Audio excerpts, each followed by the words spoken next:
மத்தேயு நற்செய்தி அதிகாரம் 26. இயேசு இவ்வாறெல்லாம் உரையாற்றி முடித்த பின்பு தம் சீடரிடம், பாஸ்கா விழா 2 நாள்களில் வரவிருக்கிறது என்பது உங்களுக்கு தெரியும். அப்பொழுது மானிட மகன் சிலுவையில் அறையப்படுவதற்கென காட்டிக் கொடுக்கப்படுவார் என்றார். அதே நேரத்தில் தலைமை குருக்களும் மக்களின் மூப்பர்களும் கயபா என்னும் தலைமை குருவின் மாளிகை முற்றத்தில் ஒன்று கூடினார்கள்.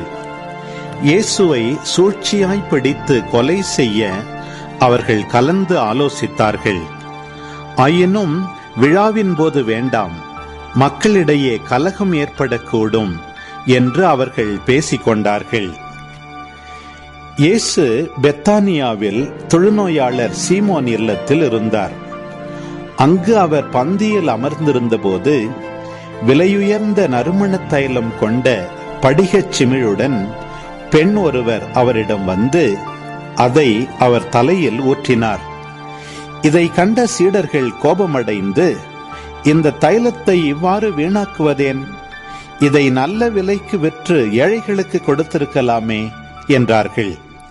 இதை அறிந்த இயேசு, ஏன் இந்த பெண்ணுக்கு தொல்லை கொடுக்கிறீர்கள்? அவர் எனக்கு செய்தது முறையான செயலே. ஏனெனில் ஏழைகள் எப்போதுமே உங்களோடு இருக்கிறார்கள், ஆனால் நான் எப்போதும் உங்களோடு இருக்கப் போவதில்லை. இவர் இந்த நறுமண தைலத்தை எனது உடல் மீது ஊற்றி எனது அடக்கத்திற்கு ஆயத்தம் செய்தார். உலகம் முழுவதும் எங்கெல்லாம் என் நற்செய்தி அறிவிக்கப்படுமோ அங்கெல்லாம் இப்பெண் செய்ததும் எடுத்து கூறப்படும், இவரும் நினைவு கூறப்படுவார் என்று நான் உறுதியாக உங்களுக்கு சொல்கிறேன் என்று கூறினார். பின்னர் 12 ஒருவனாகிய யூதாசு இஸ்காரியோத்து தலைமை குருவிடம் வந்து, இயேசுவை உங்களுக்கு நான் காட்டிக் கொடுத்தால் எனக்கு என்ன தருவீர்கள் என்று கேட்டான். அவர்களும் 30 வெள்ளிக்காசுகளை எண்ணி அவனுக்கு கொடுத்தார்கள். அது முதல் அவன் அவரை காட்டிக் கொடுப்பதற்கு வாய்ப்பு தேடிக் கொண்டிருந்தான். புளிப்பற்ற அப்ப விழாவின் முதல் நாளில் சீடர்கள் இயேசுவை அணுகி வந்து, நீர் பாஸ்கா விருந்துண்ண நாங்கள் எங்கே ஏற்பாடு செய்ய வேண்டும் என விரும்புகிறீர் என்று கேட்டார்கள். இயேசு அவர்களிடம், நீங்கள் புறப்பட்டு நகருக்குள் சென்று இன்னாரிடம் போய், எனது நேரம் நெருங்கி வந்துவிட்டது, என் சீடர்களோடு வீட்டில் பாஸ்கா கொண்டாட போகிறேன் என போதகர் கூறுகிறார் என சொல்லுங்கள் என்றார். இயேசு தங்களுக்கு பணித்தபடியே சீடர்கள் செயல்பட்டு பாஸ்கா விருந்துக்கு ஏற்பாடு செய்தார்கள். மாலை வேளையானதும் அவர் 12 பந்தியில் அமர்ந்தார். அவர்கள் உண்டு கொண்டிருந்த பொழுது அவர், உங்களுள் ஒருவன் என்னை காட்டிக் கொடுப்பான் என உறுதியாக உங்களுக்கு சொல்கிறேன் என்றார். அப்பொழுது அவர்கள் மிகவும் வருத்தமுற்றவர்களாய், ஆண்டவரே, அது நானோ என ஒவ்வொருவரும் அவரிடம் கேட்கத் தொடங்கினார்கள். அதற்கு அவர், என்னுடன் பாத்திரத்தில் தொட்டு உண்பவனே என்னை காட்டிக் கொடுப்பான். மானிட மகன் தம்மை பற்றி மறைநூலில் எழுதியுள்ளபடியே போகிறார். ஆனால் ஐயோ, அவரை காட்டிக் கொடுக்கிறவனுக்கு கேடு! அம்மனிதன் பிறவாதிருந்தால் அவனுக்கு நலமாயிருந்திருக்கும் என்றார். அவரை காட்டிக் கொடுத்த யூதாசும், ரபி, நானோ என அவரிடம் கேட்க, இயேசு, நீயே சொல்லிவிட்டாய் என்றார். அவர்கள் உணவருந்திக் கொண்டிருந்த பொழுது இயேசு அப்பத்தை எடுத்து கடவுளை போற்றி அதை பிட்டு சீடருக்கு கொடுத்து, இதை பெற்று உண்ணுங்கள், இது எனது உடல் என்றார். பின்பு கிண்ணத்தை எடுத்து கடவுளுக்கு நன்றி செலுத்தி அவர்களுக்கு கொடுத்து, இதில் உள்ளதை அனைவரும் பருகுங்கள், ஏனெனில் இது எனது உடன்படிக்கையின் இரத்தம், பலருடைய பாவ மன்னிப்புக்காக சிந்தப்படும் இரத்தம். இனிமேல் என் தந்தையின் ஆட்சி வரும் அந்நாளில்தான் நான் உங்களோடு திராட்சை பழ ரசத்தை குடிப்பேன், அதுவரை குடிக்க மாட்டேன் என நான் உங்களுக்கு சொல்கிறேன் என்றார். அவர்கள் புகழ்பாடல் பாடிவிட்டு ஒலிவமலைக்கு சென்றார்கள். அதன் பின்பு இயேசு அவர்களிடம், இன்றிரவு நீங்கள் அனைவரும் என்னை விட்டு ஓடிப்போவீர்கள். ஏனெனில் ஆயரை வெட்டுவேன், அப்போது மந்தையில் உள்ள ஆடுகள் சிதறடிக்கப்படும் என்று மறைநூலில் எழுதியுள்ளது. நான் உயிருடன் எழுப்பப்பட்ட பின்பு உங்களுக்கு முன்பே கலிலேயாவுக்கு போவேன் என்றார். அதற்கு பேதுரு அவரிடம், எல்லாரும் உம்மை விட்டு ஓடி போய்விட்டாலும் நான் ஒருபோதும் ஓடிப்போக மாட்டேன் என்றார். இயேசு அவரிடம், இன்றிரவில் சேவல் கூவும் முன் மும்முறை நீ என்னை மறுதலிப்பாய் என உறுதியாக உனக்கு சொல்கிறேன் என்றார். பேதுரு அவரிடம், நான் உம்மோடு சேர்ந்து இறக்க வேண்டியிருந்தாலும் உம்மை ஒருபோதும் மறுதலிக்க மாட்டேன் என்றார். அவ்வாறே சீடர்கள் அனைவரும் சொன்னார்கள். பின்னர் இயேசு சீடர்களுடன் கெத்சமனே என்னும் இடத்திற்கு வந்தார். அவர், நான் அங்கே போய் இறைவனிடம் வேண்டும் வரை இங்கே அமர்ந்திருங்கள் என்று அவர்களிடம் கூறி பேதுருவையும் செபதேயுவின் மக்கள் இருவரையும் தம்முடன் கூட்டிச் சென்றார். அப்போது அவர் துயரமும் மனக்கலக்கமும் அடையத் தொடங்கினார். அவர், எனது உள்ளம் சாவு வரும் அளவுக்கு ஆழ்துயரம் கொண்டுள்ளது, நீங்கள் என்னோடு இங்கேயே தங்கி விழித்திருங்கள் என்று அவர்களிடம் கூறினார். பிறகு அவர் சற்று அப்பால் சென்று முகங்குப்புற விழுந்து, என் தந்தையே, முடிந்தால் இத்துன்ப கிண்ணம் என்னை விட்டு அகலட்டும், ஆனாலும் என் விருப்பப்படி அல்ல, உன் விருப்பப்படியே நிகழட்டும் என்று கூறி இறைவனிடம் வேண்டினார். அதன் பின்பு அவர் சீடர்களிடம் வந்து அவர்கள் உறங்கிக் கொண்டிருப்பதை கண்டு பேதுருவிடம், 1 மணி நேரம் கூட என்னோடு விழித்திருக்க உங்களுக்கு வலுவில்லையா? உங்கள் மனம் ஆர்வமுடையதுதான், ஆனால் உடல் வலுவற்றது. எனவே சோதனைக்கு உட்படாதிருக்க விழித்திருந்து இறைவனிடம் வேண்டுங்கள் என்றார். மீண்டும் சென்று, என் தந்தையே, நான் குடித்தால் அன்றி இத்துன்ப கிண்ணம் அகல முடியாதென்றால் உமது திருவுளப்படியே ஆகட்டும் என்று 2ஆம் முறையாக இறைவனிடம் வேண்டினார். அவர் திரும்பவும் வந்தபோது சீடர்கள் உறங்கிக் கொண்டிருப்பதை கண்டார். அவர்களுடைய கண்கள் தூக்க கலக்கமாயிருந்தன. அவர் அவர்களை விட்டு மீண்டும் சென்று மறுபடியும் அதே வார்த்தைகளை சொல்லி 3ஆம் முறையாக இறைவனிடம் வேண்டினார். பிறகு சீடர்களிடம் வந்து, இன்னும் உறங்கி ஓய்வெடுக்கிறீர்களா? பாருங்கள், நேரம் நெருங்கி வந்துவிட்டது. மானிட மகன் பாவிகளின் கையில் ஒப்புவிக்கப்படுகிறார். எழுந்திருங்கள், போவோம். இதோ என்னை காட்டிக் கொடுப்பவன் நெருங்கி வந்துவிட்டான் என்று கூறினார். இயேசு தொடர்ந்து பேசிக் கொண்டிருந்த போது 12 ஒருவனாகிய யூதாசு அங்கு வந்தான். அவனோடு குருக்களும் மக்களின் மூப்பர்களும் அனுப்பிய பெருங்கூட்டம் வாள்களோடும் தடிகளோடும் வந்தது. அவரை காட்டிக் கொடுக்க இருந்தவன், நான் ஒருவரை முத்தமிடுவேன், அவர்தாம் இயேசு, அவரை பிடித்துக் கொள்ளுங்கள் என்று அவர்களுக்கு அடையாளம் சொல்லியிருந்தான். அவன் நேராக இயேசுவிடம் சென்று, ரபி வாழ்க என கூறிக்கொண்டே அவரை முத்தமிட்டான். இயேசு அவனிடம், தோழா, எதற்காக வந்தாய் என்று கேட்டார். அப்பொழுது அவர்கள் இயேசுவை அணுகி அவரை பற்றி பிடித்து கைது செய்தனர். உடனே இயேசுவோடு இருந்தவருள் ஒருவர் தமது கையை நீட்டி வாளை உருவி தலைமை குருவின் பணியாளரை தாக்கி அவருடைய காதை துண்டித்தார். அப்பொழுது இயேசு அவரிடம், உனது வாளை அதன் உறையில் திரும்ப போடு, ஏனெனில் வாளை எடுப்போர் அனைவரும் வாளால் அழிந்து போவர். நான் என் தந்தையின் துணையை வேண்ட முடியாதென்றா நினைத்தாய்? நான் வேண்டினால் அவர் 12 பெரும் படைப்பிரிவுகளுக்கு மேற்பட்ட வானதூதரை எனக்கு அனுப்பி வைப்பாரே. அப்படியானால் இவ்வாறு நிகழ வேண்டும் என்ற மறைநூல் வாக்குகள் எவ்வாறு நிறைவேறும் என்றார். அவ்வேளையில் இயேசு மக்கள் கூட்டத்தை பார்த்து, கள்வனை பிடிக்க வருவது போல் வாள்களோடும் தடிகளோடும் என்னை கைது செய்ய வந்தது ஏன்? நான் நாள்தோறும் கோவிலில் அமர்ந்து கற்பித்துக் கொண்டிருந்தேன், நீங்கள் என்னை பிடிக்கவில்லையே. இறைவாக்கினர் எழுதியவை நிறைவேறவே இவை அனைத்தும் நிகழ்கின்றன என்றார். அப்பொழுது சீடர்கள் எல்லாரும் அவரை விட்டுவிட்டு தப்பி ஓடினார்கள். இயேசுவை பிடித்தவர்கள் அவரை தலைமை குரு கயபாவிடம் கூட்டிச் சென்றார்கள். அங்கே மறைநூல் அறிஞரும் மூப்பர்களும் கூடி வந்தார்கள். பேதுரு தொலையில் அவரை பின்தொடர்ந்து தலைமை குருவின் வீட்டு முற்றம் வரை வந்து வழக்கின் முடிவை பற்றி தெரிந்து கொள்வதற்காக உள்ளே நுழைந்து காவலரோடு உட்கார்ந்திருந்தார்.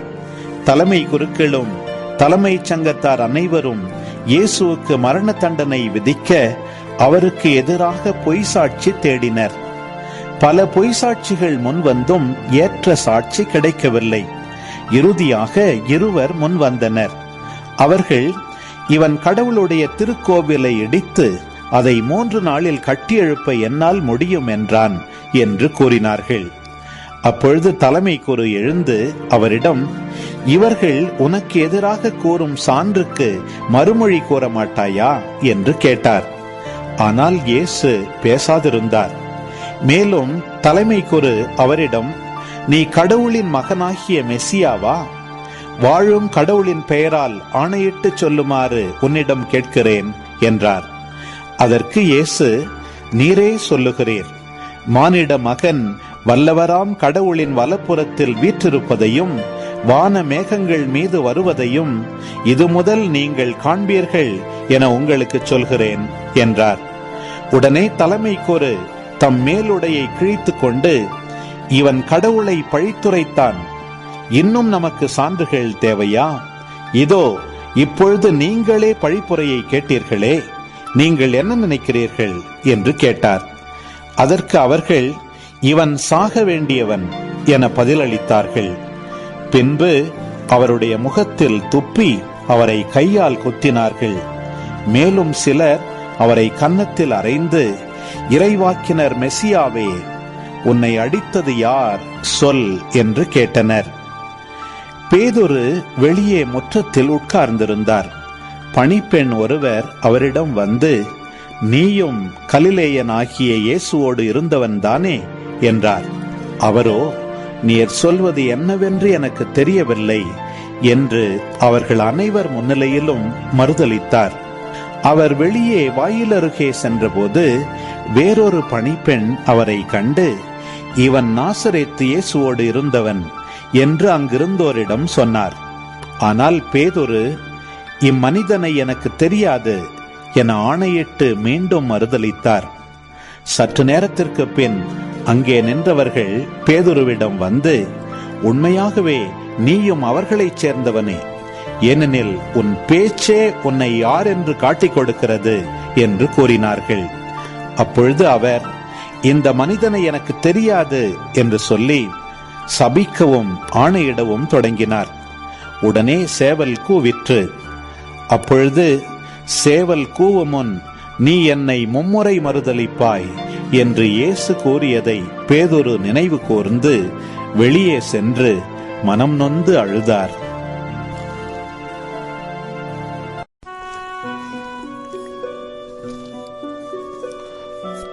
மத்தேயு நற்செய்தி அதிகாரம் 27. பொழுது விடிந்ததும் தலைமை குருக்கள் மக்களின் மூப்பர்கள் யாவரும் இயேசுவை கொல்ல அவருக்கு எதிராக ஆலோசனை செய்தனர்.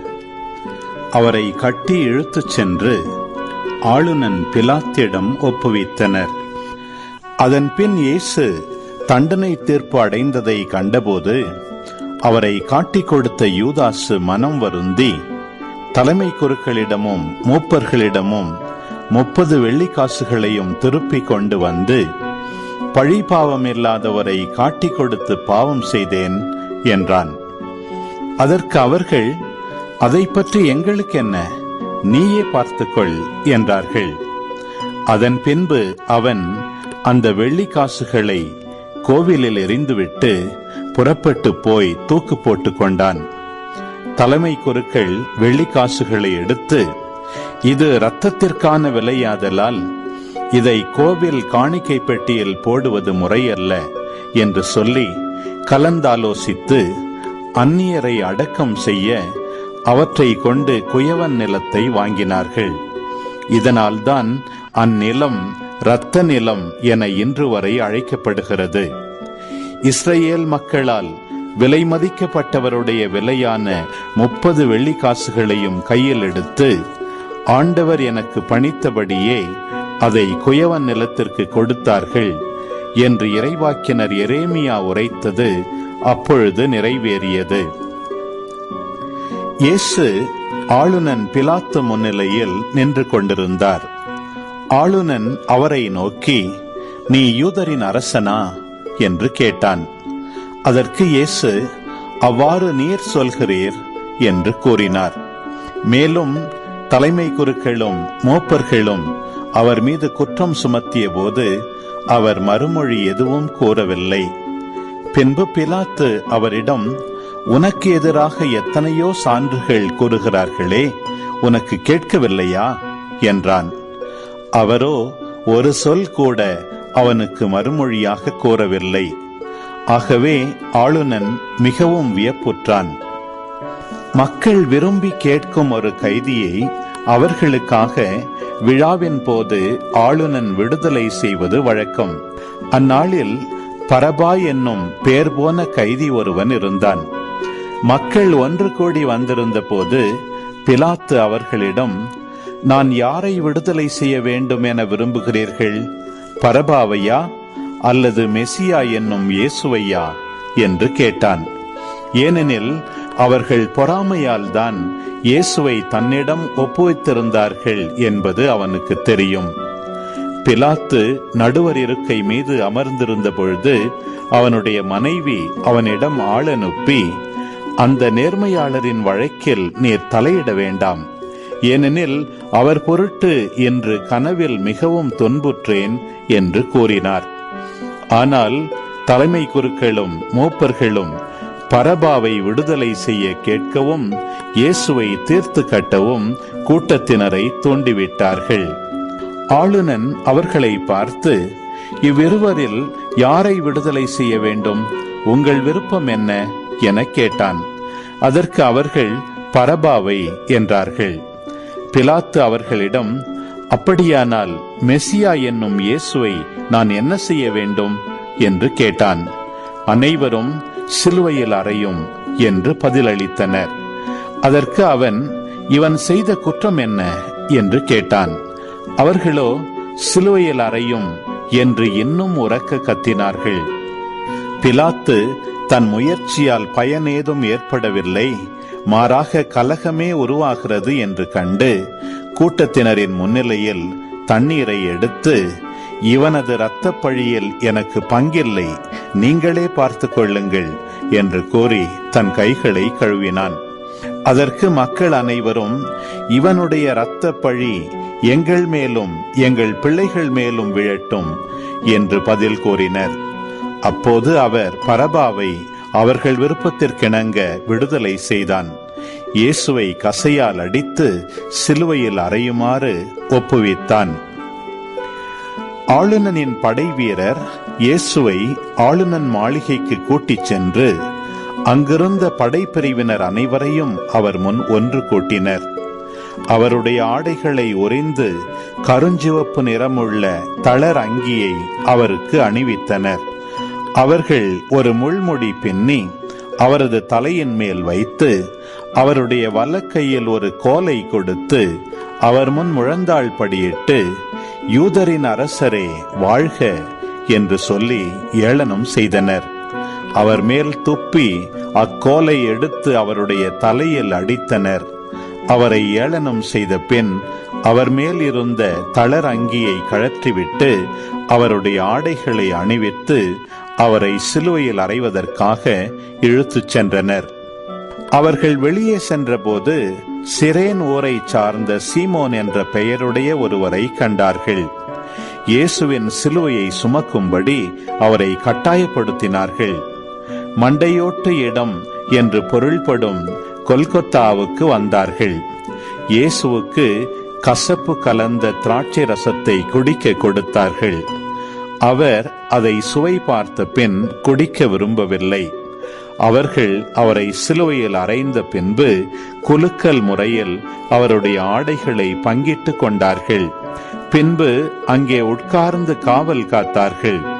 அவரது தலைக்கு மேல் அவரது மரண தண்டனைக்கான காரணத்தை எழுதி வைத்தார்கள். அதில் இவன் யூதரின் அரசனாகிய இயேசு என்று எழுதப்பட்டிருந்தது. அதன் பின் அவருடைய வலப்புறம் ஒருவனும் இடப்புறம் ஒருவனுமாக 2 கள்வர்களை அவருடன் சிலுவைகளில் அறைந்தார்கள். அவ்வழியே சென்றவர்கள் தங்கள் தலைகளை அசைத்து, கோவிலை இடித்து 3 நாளில் கட்டி எழுப்புகிறவனே, உன்னையே விடுவித்துக் கொள். நீ இறைமகன் என்றால் சிலுவையிலிருந்து இறங்கி வா என்று அவரை பழித்துரைத்தார்கள். அவ்வாறே தலைமை குருக்கள் மறைநூல் அறிஞர்களுடனும் மூப்பர்களுடனும் சேர்ந்து அவரை ஏளனம் செய்தனர். அவர்கள், பிறரை விடுவித்தான், தன்னையே விடுவிக்க இயலவில்லை. இவன் இஸ்ரேலுக்கு அரசனாம். இப்பொழுது சிலுவையிலிருந்து இறங்கி வரட்டும், அப்பொழுது நாங்கள் இவனை நம்புவோம். கடவுளிடம் இவன் உறுதியான நம்பிக்கை கொண்டிருந்தானாம். அவர் விரும்பினால் இப்போது இவனை விடுவிக்கட்டும். நான் இறைமகன் என்றானே என்று கூறினார்கள். அவ்வாறே அவரோடு சிலுவையில் அறையப்பட்டிருந்த கள்வர்களும் அவரை இகழ்ந்தார்கள். நண்பகல் 12 மணி முதல் பிற்பகல் 3 மணி வரை நாடு முழுவதும் இருள் உண்டாயிற்று. 3 மணி அளவில் இயேசு, ஏலி ஏலி லேமா சபக்தானி, அதாவது என் இறைவா என் இறைவா ஏன் என்னை கைவிட்டீர் என்று உரத்த குரலில் கத்தினார். அங்கே நின்று கொண்டிருந்தவர்களுள் சிலர் அதை கேட்டு, இவன் எலியாவை கூப்பிடுகிறான் என்றனர். உடனே அவர்களுள் ஒருவர் ஓடிச் சென்று கடற்பஞ்சை எடுத்து புளித்த திராட்சை ரசத்தில் தோய்த்து அதை கோலில் மாட்டி அவருக்கு குடிக்க கொடுத்தார். மற்றவர்களோ, பொறு, எலியா வந்து இவனை விடுவிப்பாரா என்று பார்ப்போம் என்றார்கள். இயேசு மீண்டும் உரத்த குரலில் கத்தி உயிர் விட்டார். அதே நேரத்தில் திருக்கோவிலின் திரை மேலிருந்து கீழ்வரை 2ஆக கிழிந்தது. நிலம் நடுங்கியது, பாறைகள் பிளந்தன, கல்லறைகள் திறந்தன. இறந்த இறைமக்கள் பலரின் உடல்கள் உயிருடன் எழுப்பப்பட்டன. இயேசுவின் உயிர்த்தெழுதலுக்கு பின்பு இவர்கள் கல்லறைகளிலிருந்து வெளியே வந்து எருசலேம் திருநகரத்திற்கு சென்று பலருக்கு தோன்றினார்கள். 100 தலைவரும் அவரோடு இயேசுவை காவல் காத்தவர்களும் நிலநடுக்கத்தையும் நிகழ்ந்த யாவற்றையும் கண்டு மிகவும் அஞ்சி, இவர் உண்மையாகவே இறைமகன் என்றார்கள். கலிலேயாவிலிருந்து இயேசுவை பின்பற்றி அவருக்கு பணிவிடை செய்து வந்த பல பெண்களும் அங்கிருந்தார்கள். அவர்கள் தொலையில் நின்று உற்று நோக்கிக் கொண்டிருந்தார்கள். அவர்களிடையே மகதலா மரியாவும் யாக்கோபு, யோசேப்பு ஆகியோரின் தாய் மரியாவும் செபதேயுவின் மக்களுடைய தாயும் இருந்தார்கள். மாலை வேளையானதும் அரிமத்தியா ஊரைச் சேர்ந்த யோசேப்பு என்னும் பெயர் கொண்ட செல்வர் ஒருவர் அங்கே வந்தார். அவரும் இயேசுவுக்கு சீடராயிருந்தார். அவர் பிலாத்திடம் போய் இயேசுவின் உடலை கேட்டார். பிலாத்தும் அதை கொடுத்துவிட கட்டளையிட்டான். யோசேப்பு அவ்வுடலை பெற்று தூய்மையான மெல்லிய துணியால் சுற்றி தமக்கென பாறையில் வெட்டியிருந்த புதிய கல்லறையில் கொண்டு போய் வைத்தார். அதன் வாயிலில் ஒரு பெருங்கல்லை உருட்டி வைத்துவிட்டு போனார். அப்பொழுது மகதலா மரியாவும் வேறொரு மரியாவும் அங்கே கல்லறைக்கு எதிரே உட்கார்ந்திருந்தனர். மறுநாள், அதாவது ஆயத்த நாளுக்கு அடுத்த நாள், தலைமை குருக்களும் பரிசேயர்களும் பிலாத்திடம் கூடி வந்தார்கள். அவர்கள், ஐயா, அந்த எத்தன் உயிருடன் இருந்த பொழுது 3 நாளுக்கு பின்பு நான் உயிருடன் எழுப்பப்படுவேன் என்று சொன்னது எங்களுக்கு நினைவில் இருக்கிறது. ஆகையால் 3 நாள் வரை கல்லறையை கருத்தாய் காவல் செய்ய கட்டளையிடும். இல்லையெனில் அவருடைய சீடர்கள் ஒருவேளை வந்து அவன் உடலை திருடிச் சென்று விட்டு, இறந்த அவர் உயிருடன் எழுப்பப்பட்டார் என்று மக்களிடம் சொல்ல நேரிடும். அப்பொழுது முந்தின ஏமாற்று வேலையை விட பிந்தினது மிகுந்த கேடு விளைவிக்கும் என்றனர். அதற்கு பிலாத்து அவர்களிடம், உங்களிடம் காவல் வீரர்கள் இருக்கிறார்கள், நீங்களே போய் உங்களுக்கு தெரிந்தபடி கருத்தாய் காவல் செய்யுங்கள் என்றார். அவர்கள் போய் கல்லறையை மூடியிருந்த கல்லுக்கு முத்திரையிட்டு காவல் வீரரை கொண்டு கருத்தாய் காவல் செய்ய ஏற்பாடு செய்தார்கள். மத்தேயு நற்செய்தி அதிகாரம் 28. ஓய்வு நாளுக்கு பின் வாரத்தின் முதல் நாள் விடியற்காலையில் மகதலா மரியாவும் வேறொரு மரியாவும் கல்லறையை பார்க்க சென்றார்கள். திடீரென ஒரு பெரிய நிலநடுக்கம் ஏற்பட்டது. ஆண்டவரின் தூதர் விண்ணகத்திலிருந்து இறங்கி வந்து கல்லறையை மூடியிருந்த கல்லை புரட்டி அதன் மேல் உட்கார்ந்தார். அவருடைய தோற்றம் மின்னல் போன்றும் அவருடைய ஆடை உறைபனி வெண்மை போன்றும் இருந்தது. அவரை கண்ட அச்சத்தால் காவல் வீரர் நடுக்கமுற்று செத்தவர் போல் ஆயினர். அப்பொழுது வானதூதர் அப்பெண்களை பார்த்து, நீங்கள் அஞ்சாதீர்கள், சிலுவையில் அறையப்பட்ட இயேசுவை தேடுகிறீர்கள் என எனக்கு தெரியும். அவர் இங்கே இல்லை, அவர் கூறியபடியே உயிருடன் எழுப்பப்பட்டார். அவரை வைத்த இடத்தை வந்து பாருங்கள். நீங்கள் விரைந்து சென்று இறந்த அவர் உயிருடன் எழுப்பப்பட்டார் என சீடருக்கு கூறுங்கள். உங்களுக்கு முன்பாக அவர் கலிலேயாவுக்கு போய்க் கொண்டிருக்கிறார், அங்கே நீங்கள் அவரை காண்பீர்கள். இப்பொழுதே நான் உங்களுக்கு சொல்லிவிட்டேன் என்றார். அவர்களும் கல்லறையை விட்டு விரைவாக புறப்பட்டு சென்றார்கள். அவர்கள் அச்சமுற்றாலும் அதே வேளையில் பெருமகிழ்ச்சியுற்றவர்களாய் அவருடைய சீடருக்கு அறிவிக்க ஓடினார்கள். திடீரென்று இயேசு அவர்களை எதிர்கொண்டு வந்து வாழ்த்தினார். அவர்கள் அவரை அணுகி அவர் காலடிகளை பற்றி கொண்டு பணிந்து நின்றார்கள்.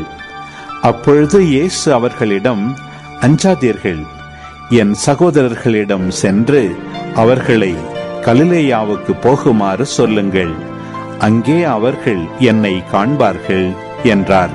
அவர்கள் போய்க் கொண்டிருந்த போது காவல் வீரருள் சிலர் நகரத்திற்குள் சென்று நிகழ்ந்தவை யாவற்றையும் தலைமை குருக்களுக்கு அறிவித்தனர். அவர்கள் மூப்பர்களுடன் கூடி கலந்து ஆலோசித்து அப்படை வீரருக்கு மிகுதியாக பணம் கொடுத்து, நாங்கள் தூங்கிக் கொண்டிருந்த போது இயேசுவின் சீடர் இரவில் வந்து அவரது உடலை திருடிச் சென்று விட்டனர் எனச் சொல்லுங்கள். ஆளுநர் இதை கேள்வியுற்றால் நாங்கள் அவரை நம்பச் செய்து நீங்கள் தொல்லைக்கு உள்ளாகாதபடி பார்த்து கொள்வோம் என்று அவர்களிடம் கூறினார்கள். அவர்களும் பணத்தை பெற்றுக்கொண்டு தங்களுக்கு அவர்கள் சொல்லிக் கொடுத்தவாறே செய்தார்கள். இந்நாள் வரை இந்த வதந்தி யூதரிடையே பரவியிருக்கிறது. 11 சீடர்களும் இயேசு தங்களுக்கு பணித்தபடியே கலிலேயாவில் உள்ள ஒரு மலைக்கு சென்றார்கள். அங்கே அவரை கண்டு பணிந்தார்கள். சிலரோ ஐயமுற்றார்கள். இயேசு அவர்களை அணுகி, விண்ணுலகிலும் மண்ணுலகிலும் அனைத்து அதிகாரமும் எனக்கு அருளப்பட்டிருக்கிறது. எனவே நீங்கள் போய் எல்லா மக்களினத்தாரையும் சீடராக்குங்கள். தந்தை, மகன், தூய ஆவியார் பெயரால் திருமுழுக்கு கொடுங்கள். நான் உங்களுக்கு கட்டளையிட்ட யாவையும் அவர்களும் கடைபிடிக்கும்படி கற்பியுங்கள். இதோ உலக முடிவு வரை எந்நாளும் நான் உங்களுடன் இருக்கிறேன் என்று கூறினார். மார்க்கு நற்செய்தி அதிகாரம் 14. பாஸ்கா என்னும் பொழிப்பற்ற அப்ப விழா நிகழ இன்னும் 2 நாள்கள் இருந்தன. தலைமை குருக்களும் மறைநூல் அறிஞரும் இயேசுவை எவ்வாறு சூழ்ச்சியாய் பிடித்து கொலை செய்யலாம் என்று வழி தேடிக் கொண்டிருந்தனர்.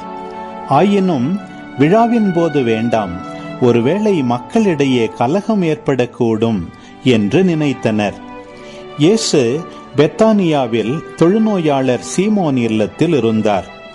அங்கே பந்தியில் அமர்ந்திருந்த போது லாமிச்சை நறுமண தைலம் கொண்ட படிகச் சிமிழுடன் பெண் ஒருவர் வந்தார். அந்த தைலம் கலப்பற்றது, விலையுயர்ந்தது. அவர் அப்படிகச் சிமிழை உடைத்து இயேசுவின் தலையில் ஊற்றினார். ஆனால் அங்கிருந்த சிலர் கோபமடைந்து, இந்த தைலத்தை இவ்வாறு வீணாக்குவதேன்? இதை 300 தெனாரியத்துக்கும் மேலாக விற்று ஏழைகளுக்கு கொடுத்திருக்கலாமே என்று தங்களுக்குள் பேசிக்கொண்டனர். அப்பெண் மீதும் சீறி எழுந்தனர். இயேசு அவர்களிடம், அவரை விடுங்கள், ஏன் அவருக்கு தொல்லை கொடுக்கிறீர்கள்? அவர் எனக்கு செய்தது முறையான செயலே. ஏனெனில் ஏழைகள் எப்போதுமே உங்களோடு இருக்கின்றார்கள். நீங்கள் விரும்பும் போதெல்லாம் அவர்களுக்கு நன்மை செய்ய முடியும். ஆனால் நான் எப்போதும் உங்களோடு இருக்கப் போவதில்லை. இவர் தம்மால் இயன்றதை செய்தார். என் அடக்கத்திற்காக இவர் முன்னதாகவே என் உடலுக்கு தைலம் பூசிவிட்டார். உலகம் முழுவதும் எங்கெல்லாம் நற்செய்தி அறிவிக்கப்படுமோ அங்கெல்லாம் இவர் செய்ததும் எடுத்து கூறப்படும். இவரும் நினைவு கூறப்படுவார் என உறுதியாக உங்களுக்கு சொல்கிறேன் என்று கூறினார். 12 ஒருவனாகிய யூதாசு இஸ்காரியோத்து இயேசுவை காட்டிக் கொடுக்கும் நோக்கத்தோடு தலைமை குருக்களிடம் சென்றான். அவர்கள் அதை அறிந்து மகிழ்ச்சியுற்று அவனுக்கு பணம் கொடுப்பதாக வாக்களித்தனர். அவனும் அவரை எப்படி காட்டிக் கொடுக்கலாம் என்று வாய்ப்பு தேடிக் கொண்டிருந்தான்.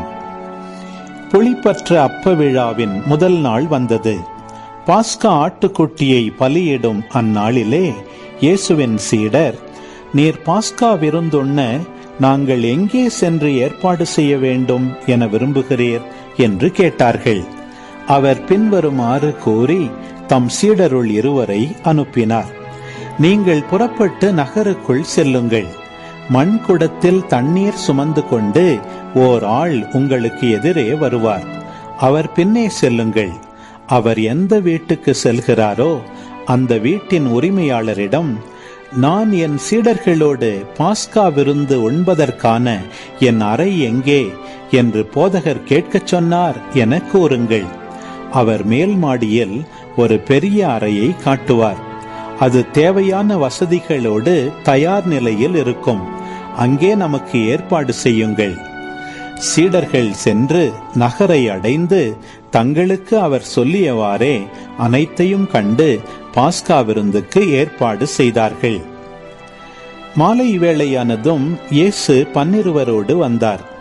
அவர்கள் பந்தியில் அமர்ந்து உண்டு கொண்டிருந்த பொழுது இயேசு, என்னோடு உண்ணும் உங்களுள் ஒருவன் என்னை காட்டிக் கொடுப்பான் என உறுதியாக உங்களுக்கு சொல்கிறேன் என்றார். அவர்கள் வருத்தமுற்று ஒருவர் பின் ஒருவராக, நானோ நானோ என்று அவரிடம் கேட்கத் தொடங்கினார்கள்.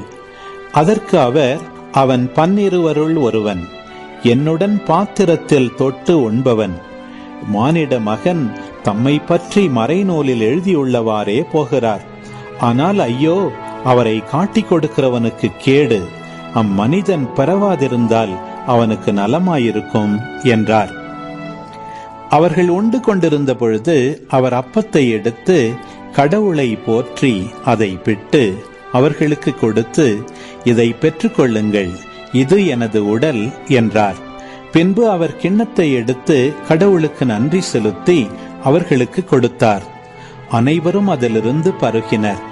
அப்பொழுது அவர் அவர்களிடம், இது எனது உடன்படிக்கையின் இரத்தம், பலருக்காக சிந்தப்படும் இரத்தம். இனிமேல் இறை ஆட்சி வரும் அந்நாளில்தான் நான் திராட்சை பழ ரசத்தை குடிப்பேன். அதுவரை ஒருபோதும் குடிக்க மாட்டேன் என உறுதியாக உங்களுக்கு சொல்கிறேன் என்றார். அவர்கள் புகழ்பாடல் பாடிவிட்டு ஒலிவ மலைக்கு சென்றார்கள். இயேசு அவர்களிடம், நீங்கள் அனைவரும் ஓடிப்போவீர்கள். ஏனெனில் ஆயரை வெட்டுவேன், அப்போது ஆடுகள் சிதறடிக்கப்படும் என்று மறைநூலில் எழுதியுள்ளது. ஆனால் நான் உயிருடன் எழுப்பப்பட்ட பின்பு உங்களுக்கு முன்பே கலிலேயாவுக்கு போவேன் என்றார். பேதுரு அவரிடம், எல்லாரும் ஓடிப்போய்விட்டாலும் நான் அவ்வாறு செய்ய மாட்டேன் என்றார். இயேசு அவரிடம், இன்றிரவில் சேவல் 2 முறை கூவும் முன் 3 முறை நீ என்னை மறுதலிப்பாய் என உனக்கு சொல்கிறேன் என்றார். அவரோ, நான் உம்மோடு சேர்ந்து இறக்க வேண்டியிருந்தாலும் உம்மை ஒருபோதும் மறுதலிக்க மாட்டேன் என்று மிக அழுத்தமாக சொன்னார். அப்படியே அவர்கள் அனைவரும் சொன்னார்கள். பின்னர் இயேசுவும் சீடர்களும் கெத்சமனி என்னும் பெயர் கொண்ட ஓர் இடத்திற்கு வந்தார்கள். அங்கே அவர் தம் சீடரிடம், நான் இறைவனிடம் வேண்டும் வரை நீங்கள் இங்கே அமர்ந்திருங்கள் என்று கூறி பேதுரு, யாக்கோபு, யோவான் ஆகியோரை தம்முடன் கூட்டிச் சென்றார். அப்போது அவர் திகிலும் மனக்கலக்கமும் அடையத் தொடங்கினார். அவர், எனது உள்ளம் சாவு வரும் அளவுக்கு ஆழ்துயரம் கொண்டுள்ளது, நீங்கள் இங்கேயே தங்கி விழித்திருங்கள் என்று அவர்களிடம் கூறினார்.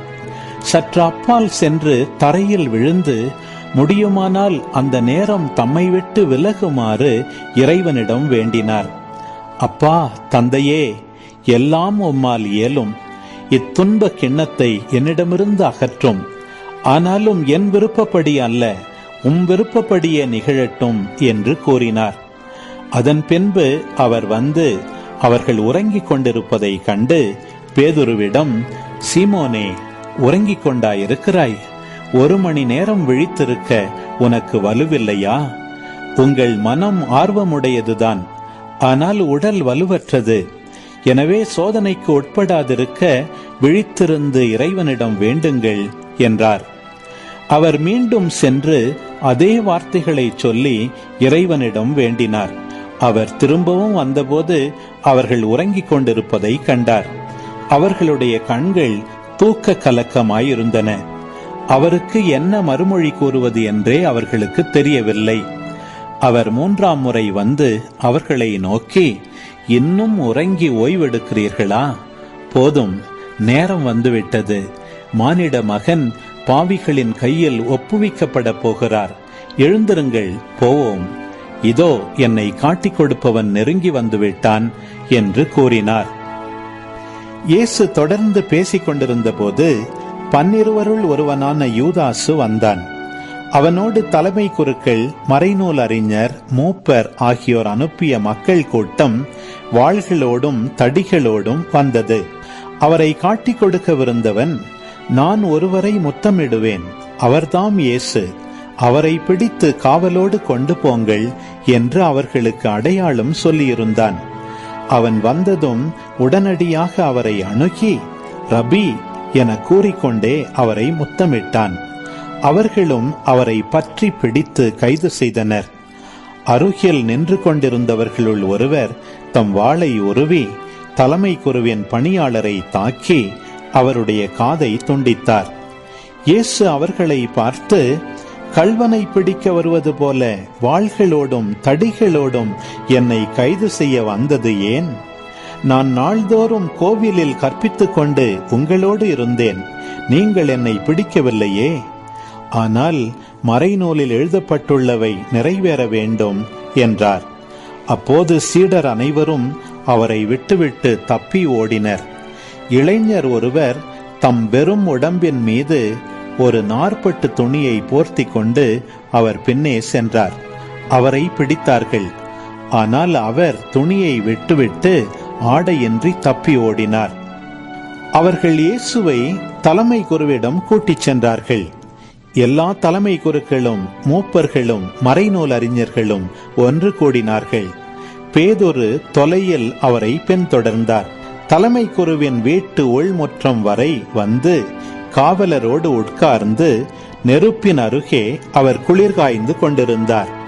தலைமை குருக்களும் தலைமை சங்கத்தார் அனைவரும் இயேசுவுக்கு மரண தண்டனை விதிக்க அவருக்கு எதிராக சான்று தேடினார்கள். ஆனால் ஒன்றும் கிடைக்கவில்லை. பலர் அவருக்கு எதிராக பொய்ச்சான்று சொன்னார்கள். ஆனால் அச்சான்றுகள் ஒன்றுக்கொன்று முரண்பட்டிருந்தன. சிலர் எழுந்து, மனித கையால் கட்டப்பட்ட இந்த திருக்கோவிலை இடித்துவிட்டு கையால் கட்டப்படாத வேறொன்றை 3 நாளில் நான் கட்டி எழுப்புவேன் என்று இவன் சொல்ல கேட்டோம் என்று அவருக்கு எதிராக பொய்ச்சான்று கூறினர். அப்படியும் அவர்களுடைய சான்று ஒத்து வரவில்லை. அப்பொழுது தலைமை குரு எழுந்து அவர்களின் நடுவே நின்று, இவர்கள் உனக்கு எதிராக கூறும் சான்றுக்கு மறுமொழி ஒன்றும் கூற மாட்டாயா என்று இயேசுவை கேட்டார். ஆனால் அவர் பேசாதிருந்தார். மறுமொழி ஒன்றும் அவர் கூறவில்லை. மீண்டும் தலைமை கூறு, போற்றுதற்குரிய கடவுளின் மகனாகிய மெசியா நீதானோ என்று அவரை கேட்டார். அதற்கு இயேசு, நானே அவர்.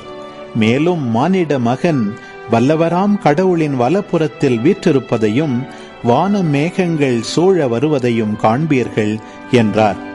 தலைமை குருவோ தம் அங்கியை கிழித்து கொண்டு, இன்னும் நமக்கு சான்றுகள் தேவையா?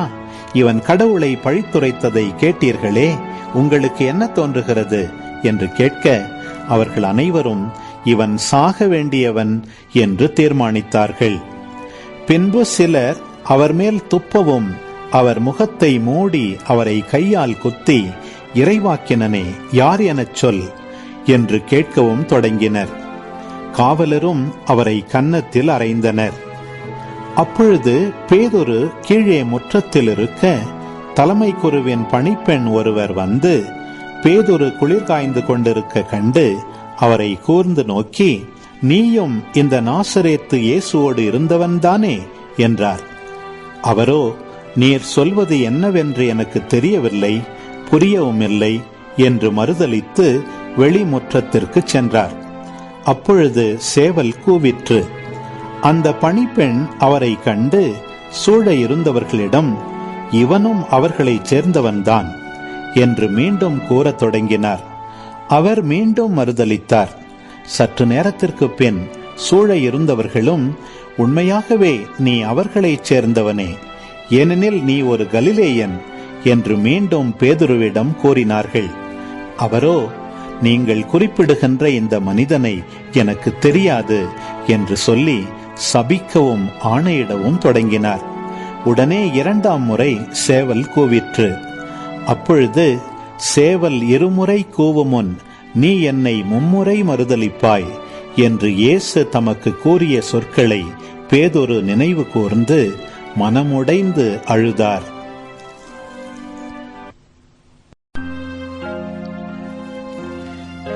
மாற்கு நற்செய்தி அதிகாரம் 15.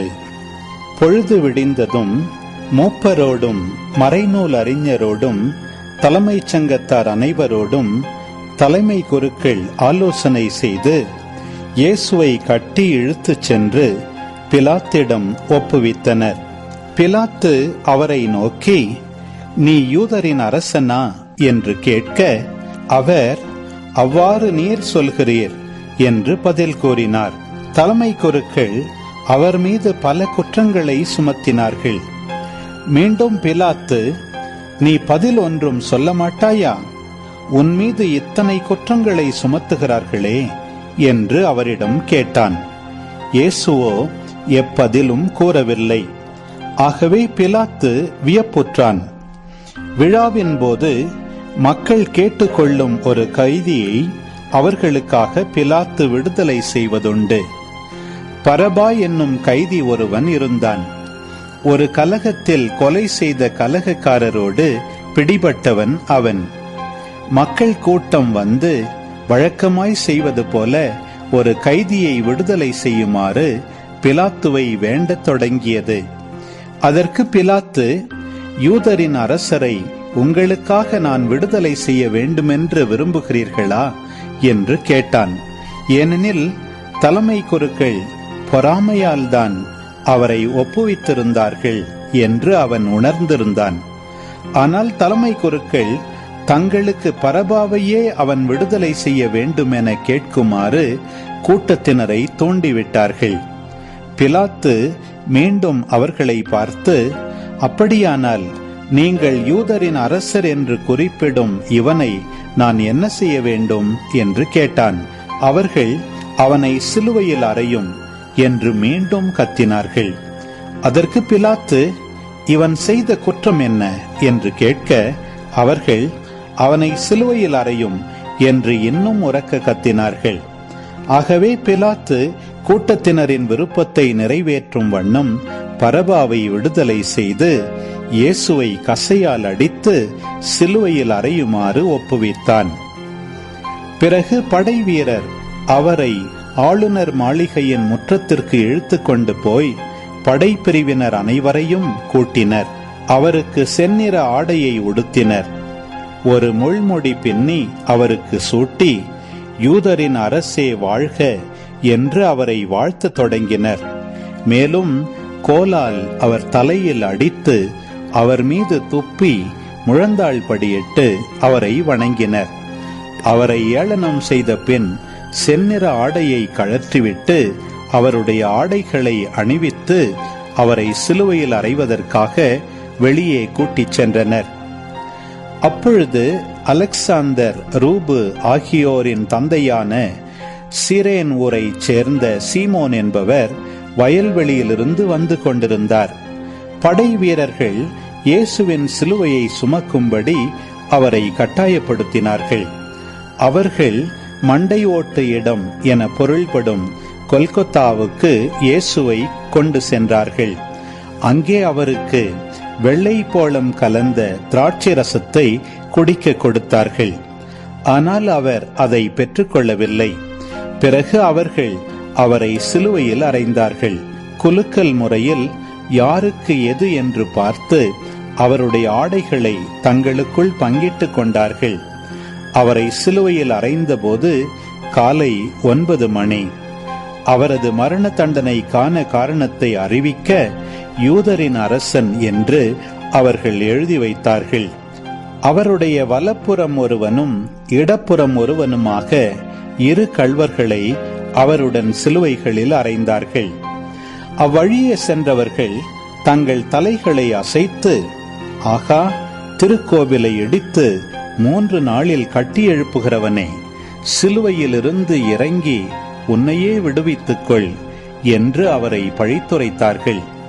அவ்வாறே தலைமை குருக்கள் மறைநூல் அறிஞர்களுடன் சேர்ந்து அவரை ஏளனம் செய்து, பிறரை விடுவித்தான், தன்னையே விடுவிக்க முடியவில்லை என்று தங்களிடையே பேசிக்கொண்டார்கள். அவர்கள் இஸ்ரேலின் அரசனாகிய மெசியா இப்போது சிலுவையிலிருந்து இறங்கி வரட்டும், அப்போது நாங்கள் கண்டு நம்புவோம் என்றார்கள். அவரோடு சிலுவையில் அறையப்பட்டிருந்தவர்களும் அவரை இகழ்ந்தார்கள். நண்பகல் வந்தபோது நாடெங்கும் இருள் உண்டாயிற்று. பிற்பகல் 3 மணி வரை அது நீடித்தது. பிற்பகல் 3 மணிக்கு இயேசு, எலோயி எலோயி லெமா சபக்தானி என்று உரக்க கத்தினார். என் இறைவா, என் இறைவா, ஏன் என்னை கைவிட்டீர் என்பது அதற்கு பொருள். சூழ நின்று கொண்டிருந்தவர்களுள் சிலர் அதை கேட்டு, இதோ எலியாவை கூப்பிடுகிறான் என்றனர். அப்பொழுது அவர்களுள் ஒருவர் ஓடிச் சென்று கடற்பஞ்சை எடுத்து பொளித்த திராட்சை ரசத்தில் தோய்த்து அதை ஒரு கோலில் மாட்டி அவருக்கு குடிக்க கொடுத்து கொண்டே, பொறுங்கள், எலியா இவனை கீழே இறக்க வருவாரா பார்ப்போம் என்றார். இயேசுவோ உரக்க கத்தி உயிர் துறந்தார். அப்பொழுது திருக்கோவிலின் திரை மேலிருந்து கீழ்வரை 2ஆக கிழிந்தது. அவருக்கு எதிரே நின்று கொண்டிருந்த நூற்றுவர் தலைவர் அவர் இவ்வாறு உயிர் துறந்ததை கண்டு, இம்மனிதர் உண்மையாகவே இறைமகன் என்றார். பெண்கள் சிலரும் தொலையில் நின்று உற்று நோக்கி கொண்டிருந்தனர்.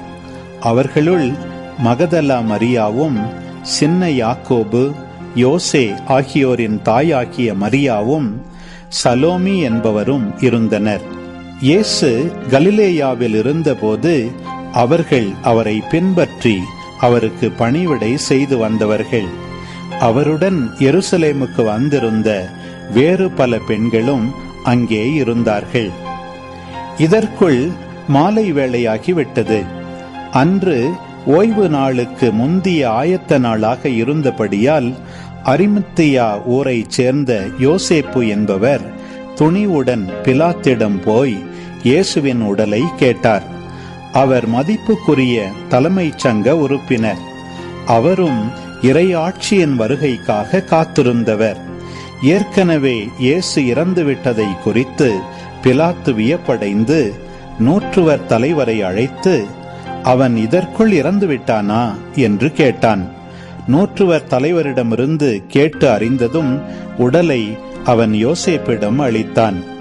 யோசேப்பு மெல்லிய துணி ஒன்றை வாங்கி வந்து இயேசுவின் உடலை இறக்கி துணியால் சுற்றி பாறையில் வெட்டப்பட்டிருந்த கல்லறையில் கொண்டு வைத்தார்.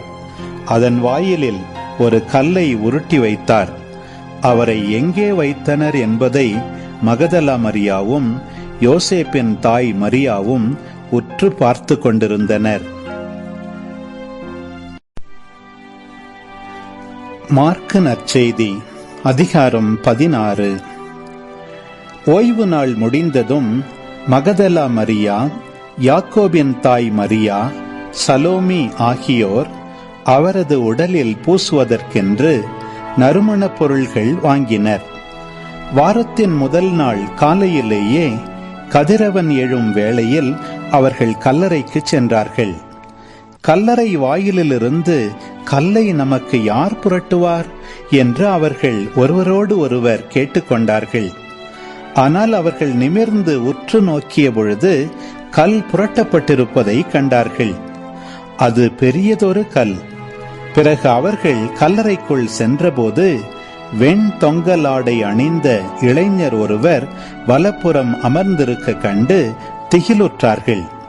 அவர் அவர்களிடம், திகிலுற வேண்டாம், சிலுவையில் அறையப்பட்ட நாசரேத்து இயேசுவை தேடுகிறீர்கள். அவர் உயிருடன் எழுப்பப்பட்டார். அவர் இங்கே இல்லை. இதோ அவரை வைத்த இடம். நீங்கள் புறப்பட்டுச் செல்லுங்கள். பேதுருவிடமும் மற்ற சீடரிடமும், உங்களுக்கு முன்பாக அவர் கலிலேயாவுக்கு போய்க் கொண்டிருக்கிறார்.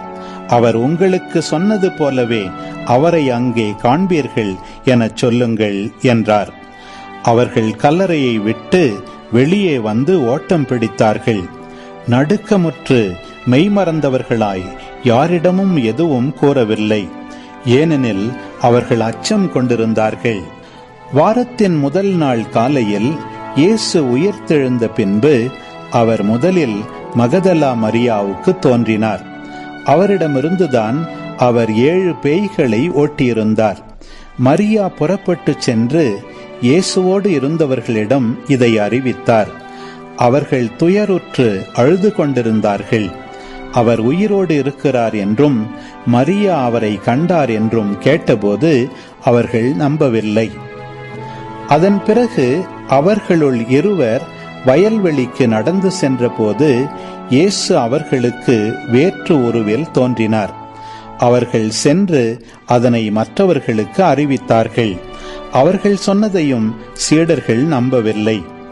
இறுதியாக 11 பந்தியில் அமர்ந்திருந்த பொழுது அவர்களுக்கு இயேசு தோன்றினார்.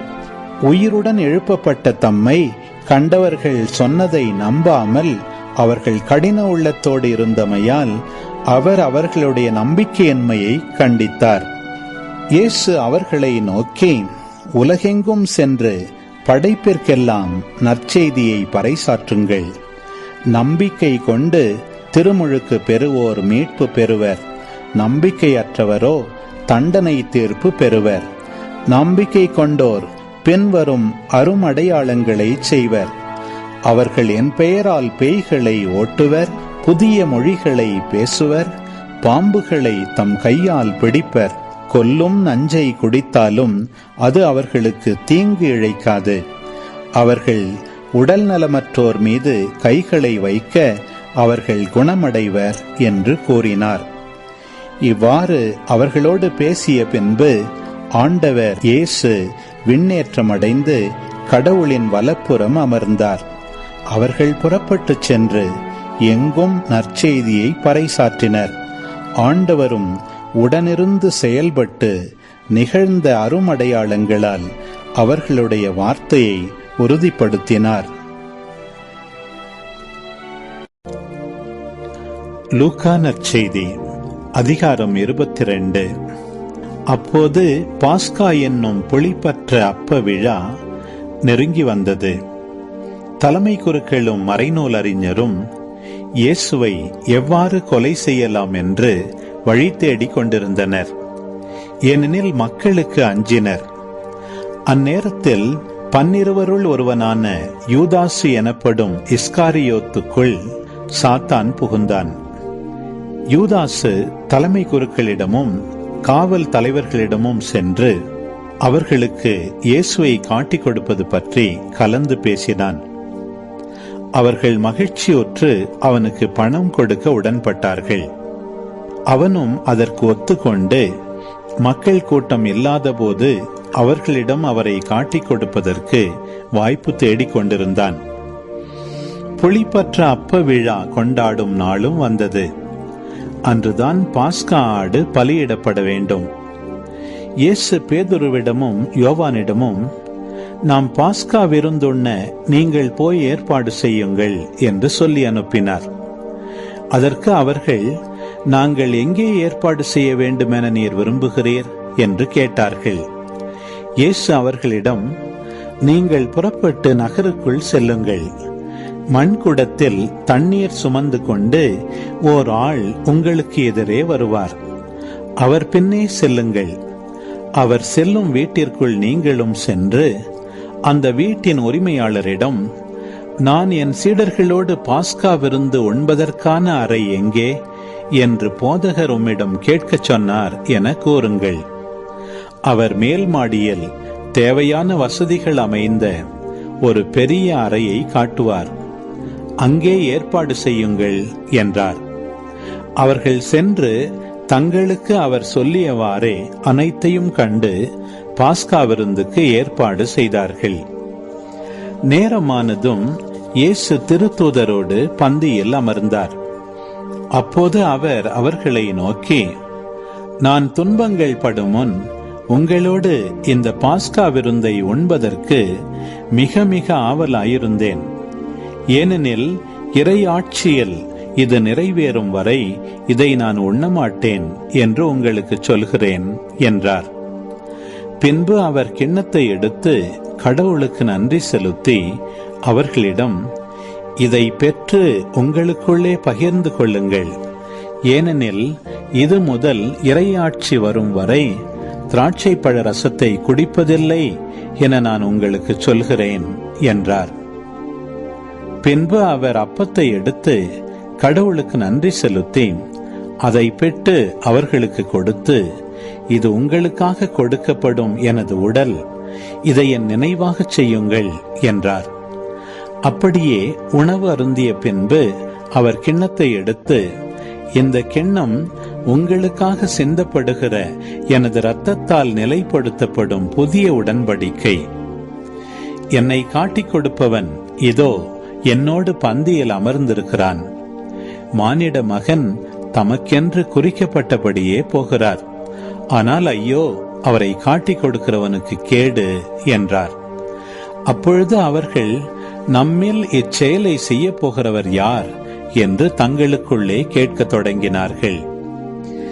மேலும் தங்களுக்குள்ளே பெரியவராக எண்ணப்பட வேண்டியவர் யார் என்ற விவாதம் அவர்களிடையே எழுந்தது.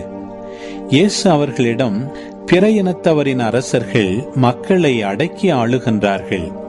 அதிகாரம் காட்டுகின்றவர்கள் நன்மை செய்பவர்கள் என அழைக்கப்படுகின்றார்கள். ஆனால் நீங்கள் அப்படி செய்யலாகாது. உங்களுள் பெரியவர் சிறியவராகவும் ஆட்சி புரிபவர் தொண்டு புரிபவராகவும் மாற வேண்டும். யார் பெரியவர்? பந்தியில் அமர்ந்திருப்பவரா அல்லது பணிவிடை புரிபவரா? பந்தியில் அமர்ந்திருப்பவர் அல்லவா? நான் உங்கள் நடுவே பணிவிடை புரிபவனாக இருக்கிறேன். நான் சோதிக்கப்படும் போது என்னோடு இருந்தவர்கள் நீங்களே. என் தந்தை எனக்கு ஆட்சியுரிமை கொடுத்திருப்பது போல நானும் உங்களுக்கு கொடுக்கிறேன். ஆகவே என் ஆட்சி வரும்போது நீங்கள் என்னோடு பந்தியில் அமர்ந்து உண்டு குடிப்பீர்கள். இஸ்ரவேலின் 12 குலத்தவருக்கும் தீர்ப்பு வழங்க அரியணையில் அமர்வீர்கள். சீமோனே, சீமோனே, இதோ கோதுமையை போல் உங்களை புடைக்க சாத்தான் அனுமதி கேட்டிருக்கிறான். ஆனால் நான் உனது நம்பிக்கை தளராதிருக்க உனக்காக மன்றாடினேன். நீ மனம் திரும்பிய பின் உன் சகோதரர்களை உறுதிப்படுத்து என்றார். அதற்கு பேதுரு, ஆண்டவரே, உம்மோடு சிறையிடப்படுவதற்கும் ஏன் சாவதற்கும் நான் ஆயத்தமாய் உள்ளேன் என்றார். இயேசு அவரிடம், பேதுருவே, இன்றிரவு என்னை தெரியாது என மும்முறை நீ மறுதலிக்கும் முன் சேவல் கூவாது என உனக்கு சொல்கிறேன் என்றார். இயேசு சீடர்களிடம், நான் உங்களை பணப்பையோ வேறு பையோ மிதியடியோ எதுவுமில்லாமல் அனுப்பிய போது உங்களுக்கு ஏதாவது குறை இருந்ததா என்று கேட்டார். அவர்கள், ஒரு குறையும் இருந்ததில்லை என்றார்கள். அவர் அவர்களிடம், ஆனால் இப்பொழுது பணப்பை உடையவர் அதை எடுத்துக்கொள்ளட்டும், வேறு பை உடையவரும் அவ்வாறே செய்யட்டும். வாள் இல்லாதவர் தம் மேலுடையை விற்று வாள் வாங்கிக் கொள்ளட்டும். ஏனெனில் நான் உங்களுக்கு சொல்கிறேன், கொடியவருள் ஒருவராக கருதப்பட்டார் என்று மறைநூலில் எழுதப்பட்டுள்ளது என் வாழ்வில் நிறைவேற வேண்டும். என்னை பற்றியவையெல்லாம் நிறைவேறி வருகின்றன என்றார். அவர்கள், ஆண்டவரே, இதோ இங்கே 2 வாள்கள் உள்ளன என்றார்கள். இயேசு அவர்களிடம், போதும் என்றார். இயேசு அங்கிருந்து புறப்பட்டு தம் வழக்கப்படி ஒலிவ மலைக்கு சென்றார். சீடர்களும் அவரை பின்தொடர்ந்தார்கள். அந்த இடத்தை அடைந்ததும் அவர் அவர்களிடம், சோதனைக்கு உட்படாதிருக்க இறைவனிடம் வேண்டுங்கள் என்றார். பிறகு அவர் அவர்களை விட்டு கல்லெறி தூரம் விலகிச் சென்று முழந்தாள் படியிட்டு இறைவனிடம் வேண்டினார். தந்தையே, உமக்கு விருப்பமானால் இத்துன்ப கிண்ணத்தை என்னிடமிருந்து அகற்றும். ஆனாலும் என் விருப்பப்படி அல்ல, உம் விருப்பப்படியே நிகழட்டும் என்று கூறினார். அப்போது விண்ணகத்திலிருந்து ஒரு தூதர் அவருக்கு தோன்றி அவரை வலுப்படுத்தினார். அவரோ மிகுந்த வேதனைக்குள்ளாகவே உருக்கமாய் இறைவனிடம் வேண்டிக் கொண்டிருந்தார். அவரது வியர்வை பெரும் இரத்த துளிகளைப் போல தரையில் விழுந்தது. அவர் இறைவேண்டலை முடித்துவிட்டு எழுந்து சீடர்களிடம் வந்தபோது அவர்கள் துயரத்தால் சோர்வுற்று தூங்கிக் கொண்டிருப்பதை கண்டார். அவர்களிடம், என்ன உறங்கிக் கொண்டாயிருக்கிறீர்கள்? சோதனைக்கு உட்படாதிருக்க விழித்திருந்து இறைவனிடம் வேண்டுங்கள் என்றார். இயேசு தொடர்ந்து பேசிக் கொண்டிருந்த போது, இதோ மக்கள் கூட்டமாய் வந்தனர். 12 ஒருவனான யூதாசு என்பவன் அவர்களுக்கு முன் வந்து அவரை முத்தமிட நெருங்கினான். இயேசு அவனிடம், யூதாசே, முத்தமிட்டா மானிட மகனை காட்டிக் கொடுக்க போகிறாய் என்றார். அவரை சூழ நின்றவர்கள் நிகழப்போவதை உணர்ந்து, ஆண்டவரே, வாளால் வெட்டலாமா என்று கேட்டார்கள். அப்பொழுது அவர்களுள் ஒருவர் தலைமை குருவின் பணியாளரை தாக்கி அவருடைய வலக்காதை துண்டித்தார். இயேசு அவர்களை பார்த்து, விடுங்கள், போதும் என்று கூறி அவருடைய காதை தொட்டு நலமாக்கினார். அவர் தம்மிடம் வந்த தலைமை குருக்களையும் கோவில் காவல் தலைவர்களையும் மூப்பர்களையும் பார்த்து, ஒரு கள்வனை பிடிக்க வருவது போல நீங்கள் வாள்களோடும் தடிகளோடும் வந்தது ஏன்? நான் நாள்தோறும் கோவிலில் உங்களோடு இருந்தும் நீங்கள் என்னை பிடிக்கவில்லையே. ஆனால் இது உங்களுடைய நேரம், இப்போது இருள் அதிகாரம் செலுத்துகிறது என்றார். பின்னர் அவர்கள் இயேசுவை கைது செய்து இழுத்துச் சென்று தலைமை குருவின் வீட்டுக்கு கொண்டு போனார்கள். பேதுரு தொலையில் அவரை பின்தொடர்ந்தார். வீட்டு உள்முற்றத்தின் நடுவில் நெருப்பு மூட்டி அதை சுற்றி அவர்கள் உட்கார்ந்திருந்தார்கள். பேதுருவும் அவர்களோடு இருந்தார். அப்போது பணிப்பெண் ஒருவர் நெருப்பின் அருகில் அவர் அமர்ந்திருப்பதை கண்டு அவரை உற்று பார்த்து, இவனும் அவனோடு இருந்தவன் என்றார். அவரோ, அம்மா, அவரை எனக்கு தெரியாது என்று மறுதலித்தார். சிறிது நேரத்திற்கு பின் அவரை கண்ட வேறு சிலர், நீயும் அவர்களைச் சேர்ந்தவன்தான் என்றார். பேதுரு, இல்லையப்பா என்றார். ஏறக்குறைய 1 மணி நேரத்திற்கு பின்பு மற்றொருவர், உண்மையாகவே இவனும் அவனோடு இருந்தான், இவனும் கலிலேயன்தான் என்று வலியுறுத்தி கூறினார். பேதுருவோ, நீர் குறிப்பிடுபவரை எனக்கு தெரியாது என்றார். உடனேயே அவர் தொடர்ந்து பேசிக் கொண்டிருந்த போதே சேவல் கூவிற்று. ஆண்டவர் திரும்பி பேதுருவை கூர்ந்து நோக்கினார். இன்று சேவல் கூவும் முன் நீ என்னை மும்முறை மறுதலிப்பாய் என்று ஆண்டவர் தமக்கு கூறியதை பேதுரு நினைவு கூர்ந்து வெளியே சென்று மனம் நொந்து அழுதார். இயேசுவை பிடித்து வைத்திருந்தவர்கள் அவரை ஏளனம் செய்து நைய புடைத்தார்கள். அவரது முகத்தை மூடி, உன்னை அடித்தவர் யார்? இறைவாக்கினனே சொல் என்று கேட்டார்கள். இன்னும் பலவாறு அவரை பழித்துரைத்தார்கள். பொழுது விடிந்ததும் மக்களின் மூப்பர்களும் தலைமை குருக்களும் மறைநூல் அறிஞர்களும் கூடி வந்தார்கள். இயேசுவை இழுத்துச் சென்று தங்கள் மூப்பர் சங்கத்தின் முன் நிறுத்தினார்கள். அவர்கள், நீ மெசியாதானா? எங்களிடம் சொல் என்று கேட்டார்கள். அவர் அவர்களிடம், நான் உங்களிடம் சொன்னால் நீங்கள் நம்ப மாட்டீர்கள். நான் உங்களிடம் கேட்டாலும் பதில் சொல்ல மாட்டீர்கள். இது முதல் மானிட மகன் வல்லவராம் கடவுளின் வலப்புறத்தில் வீற்றிருப்பார் என்றார். அதற்கு அவர்கள் அனைவரும், அப்படியானால் நீ இறைமகனா என்று கேட்டனர். அவரோ, நான் இறைமகன் என நீங்களே சொல்லுகிறீர்கள் என்று அவர்களுக்கு சொன்னார். அதற்கு அவர்கள், இன்னும் நமக்கு சான்றுகள் தேவையா? இவன் வாயிலிருந்து நாமே கேட்டோமே என்றார்கள்.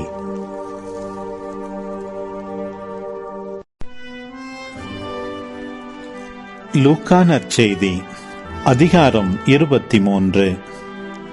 திரண்டிருந்த மக்கள் அனைவரும் எழுந்து இயேசுவை பிலாத்தின் முன் கொண்டு சென்றனர். இவன் நம் மக்கள் சீரழிய காரணமாக இருக்கிறான். சீசருக்கு கப்பம் கட்டக்கூடாது என்கிறான்.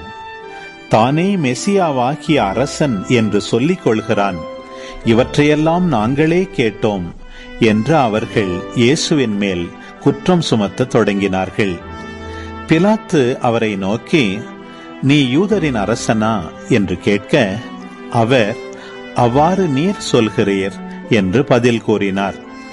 பிலாத்து தலைமை குருக்களையும் மக்கள் கூட்டத்தையும் பார்த்து, இவனிடம் நான் குற்றம் ஒன்றும் காணவில்லை என்று கூறினான். ஆனால் அவர்கள், இவன் கலிலேயா தொடங்கி யூதேயா வரை இவ்விடம் முழுவதிலும் மக்களுக்கு கற்பித்து அவர்களை தூண்டி விடுகிறான் என்று வலியுறுத்தி கூறினார்கள். இதை கேட்ட பிலாத்து, இவன் கலிலேயனா என்று கேட்டான். அவர் ஏரோதுவின் அதிகாரத்திற்கு உட்பட்டவர் என்று அவன் அறிந்து, அப்போது எருசலேமில் இருந்த ஏரோதிடம் அவரை அனுப்பினான். இயேசுவை கண்ட ஏரோது மட்டற்ற மகிழ்ச்சி அடைந்தான். ஏனெனில் அவரை குறித்து கேள்விப்பட்டு அவரை காண நெடுங்காலமாய் விருப்பமாயிருந்தான். அவர் அரும் அடையாளம் ஏதாவது செய்வதை காணலாம் என்றும் நெடுங்காலமாய் எதிர்பார்த்திருந்தான். அவன் அவரிடம் பல கேள்விகள் கேட்டான். ஆனால் அவர் அவனுக்கு பதில் எதுவும் கூறவில்லை. அங்கு நின்ற தலைமை குருக்களும் மறைநூல் அறிஞர்களும் அவர் மேல் மிகுதியான குற்றம் சுமத்தி கொண்டிருந்தார்கள்.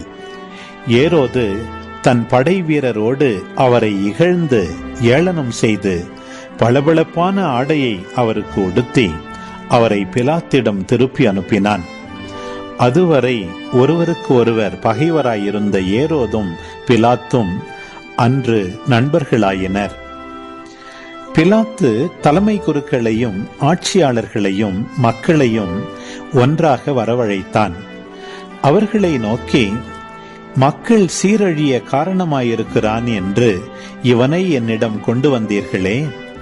இதோ நான் உங்கள் முன்னிலையில் விசாரித்தும் நீங்கள் சுமத்துகிற எந்த குற்றத்தையும் இவனிடத்தில் காணவில்லை.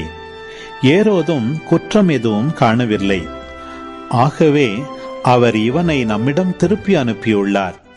மரண தண்டனைக்குரிய யாதொன்றையும் இவன் செய்யவில்லை என்பது தெளிவு. எனவே இவனை தண்டித்து விடுதலை செய்வேன் என்றான். விழாவின் போது அவர்களுக்கென ஒரு கைதியை விடுவிக்க வேண்டிய கட்டாயம் அவனுக்கு இருந்தது. திரண்டிருந்த மக்கள் அனைவரும், இவன் ஒழிக, பரபாவை எங்களுக்கென விடுதலை செய்யும் என்று கத்தினர். பரபா நகரில் நடந்த ஒரு கலகத்தில் ஈடுபட்டு கொலை செய்ததற்காக சிறையில் இடப்பட்டவன்.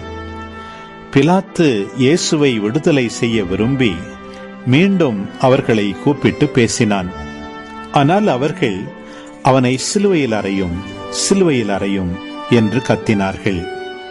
3ஆம் முறையாக அவன் அவர்களை நோக்கி, இவன் செய்த குற்றம் என்ன?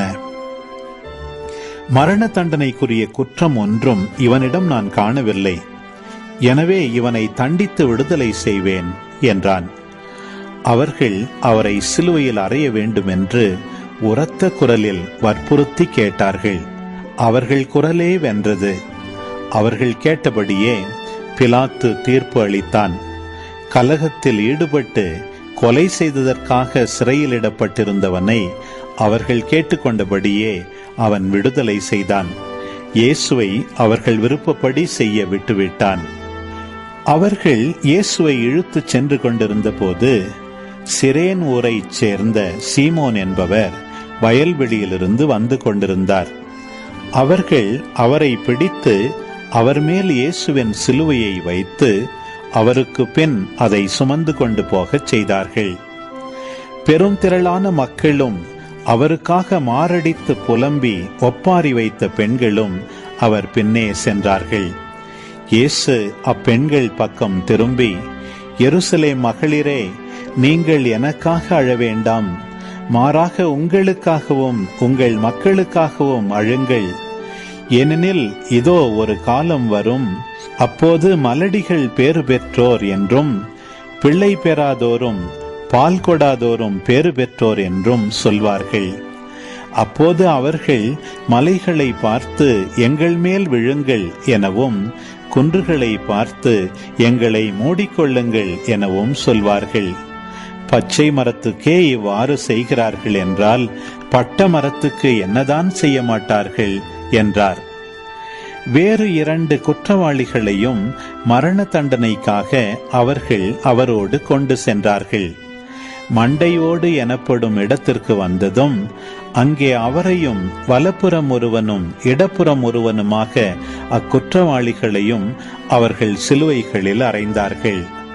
அப்போது இயேசு, தந்தையே, இவர்களை மன்னியும், ஏனெனில் தாங்கள் செய்வது என்னவென்று இவர்களுக்கு தெரியவில்லை என்று சொன்னார். அவர்கள் அவருடைய ஆடைகளை குலுக்கல் முறையில் பங்கிட்டு கொண்டார்கள். மக்கள் இவற்றை பார்த்து கொண்டு நின்றார்கள். ஆட்சியாளர்கள், பிறரை விடுவித்தான், இவன் கடவுளின் மெசியாவும் தேர்ந்தெடுக்கப்பட்டவனுமானால் தன்னையே விடுவித்துக் கொள்ளட்டும் என்று கேலி செய்தார்கள். படை வீரர் அவரிடம் வந்து புளித்த திராட்சை ரசத்தை கொடுத்து, நீ யூதர்களின் அரசனானால் உன்னை காப்பாற்றிக்கொள் என்று எள்ளி நகையாடினர். இவன் யூதரின் அரசன் என்று அவரது சிலுவையின் மேல் எழுதி வைக்கப்பட்டிருந்தது. சிலுவையில் தொங்கிக் கொண்டிருந்த குற்றவாளிகளுள் ஒருவன், நீ மெசியாதானே, உன்னையும் எங்களையும் காப்பாற்று என்று அவரை பழித்துரைத்தான். ஆனால் மற்றவன் அவனை கடிந்து கொண்டு, கடவுளுக்கு நீ அஞ்சுவதில்லையா? நீயும் அதே தீர்ப்புக்குத்தானே உள்ளாகி இருக்கிறாய். நாம் தண்டிக்கப்படுவது முறையே, நம் செயல்களுக்கேற்ற தண்டனையை நாம் பெறுகிறோம். இவர் ஒரு குற்றமும் செய்யவில்லையே என்று பதிலுரைத்தான். பின்பு அவன், இயேசுவே, நீர் ஆட்சி உரிமை பெற்று வரும்போது என்னை நினைவிற்கொள்ளும் என்றான். அதற்கு இயேசு அவனிடம், நீர் இன்று என்னோடு பேரின்ப வீட்டில் இருப்பீர் என உறுதியாக உமக்கு சொல்கிறேன் என்றார். ஏறக்குறைய நண்பகல் 12 மணி முதல் பிற்பகல் 3 மணி வரை நாடெங்கும் இருள் உண்டாயிற்று. கதிரவன் ஒளி கொடுக்கவில்லை. திருக்கோவிலின் திரை நடுவில் கிழிந்தது. தந்தையே, உம் கையில் என் உயிரை ஒப்படைக்கிறேன் என்று இயேசு உரத்த குரலில் கூறி உயிர் துறந்தார். இதை கண்ட நூற்றுவர் தலைவர், இவர் உண்மையாகவே நேர்மையாளர் என்று கூறி கடவுளை போற்றி புகழ்ந்தார். இக்காட்சியை காண கூடி வந்திருந்த மக்கள் அனைவரும் நிகழ்ந்தவற்றை கண்டு மார்பில் அடித்து கொண்டு திரும்பிச் சென்றனர். அவருக்கு அறிமுகமான அனைவரும், கலிலேயாவிலிருந்து அவரை பின்பற்றி வந்திருந்த பெண்களும் தொலையிலிருந்து இவற்றை பார்த்து கொண்டிருந்தார்கள். யோசேப்பு என்னும் பெயருடைய ஒருவர் இருந்தார். அவர் தலைமைச் சங்க உறுப்பினர், நல்லவர், நேர்மையாளர். தலைமைச் சங்கத்தாரின் திட்டத்துக்கும் செயலுக்கும் இணங்காத அவர் யூதேயாவில் உள்ள அரிமத்தியா ஊரைச் சேர்ந்தவர். இறையாட்சியின் வருகைக்காக காத்திருந்தவர். அவர் பிலாத்திடம் போய் இயேசுவின் உடலை கேட்டார். அவர் அவரது உடலை இறக்கி மெல்லிய துணியால் சுற்றி பாறையில் குடைந்திருந்த கல்லறையில் வைத்தார். அதற்கு முன்பு யாரையும் அதில் அடக்கம் செய்ததில்லை. அன்று ஆயத்த நாள், ஓய்வு நாளின் தொடக்கம். கலிலேயாவிலிருந்து அவரோடு வந்திருந்த பெண்கள் பின்தொடர்ந்து சென்று கல்லறையை கண்டார்கள். அவருடைய உடலை வைத்த விதத்தை பார்த்துவிட்டு திரும்பி போய் நறுமண பொருள்களையும் நறுமண தைலத்தையும் ஆயத்தம் செய்தார்கள். கட்டளைப்படி அவர்கள் ஓய்வு நாளில் ஓய்ந்திருந்தார்கள்.